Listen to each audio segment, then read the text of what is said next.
Oh, ito, may nagsikare, sabi niya, how to join the community. Sila magtuturo na sa inyo. Available po kaming sumagot.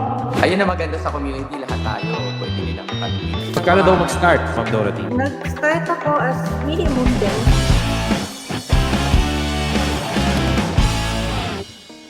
Sa mga kakarating lang, si Ma'am Malu is from Israel, si Ma'am Dorothy sa Qatar. So, if meron kayo dito, at least you can relate to them. Oh, ito, may nagsikare, sabi niya, how to join the community. May website dyan sa where is this posted. Or i-PM nyo yung mga admins namin so that we can assist you. Actually, pagpasok nyo sa community, sila Ma'am Dorothy, si Ma'am Malu, nandun din yan. So, they're very, very active as well.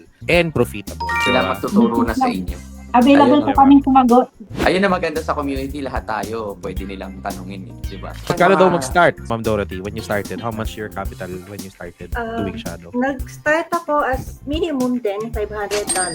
At saka lang ako nag-add. I'll make sure na bago magdagdag, aral mo na or alam mo na yung strategy. So as you go along yun, pwede ka na mag-add ng fans para more fans, more profit. Salamat sa mga nagko-comment, especially if they're from another country as well. Na-appreciate namin, nalalaman namin na marami pala talagang viewers na hindi taga Pilipinas. Diba? Oo. And nakaka-relate sila.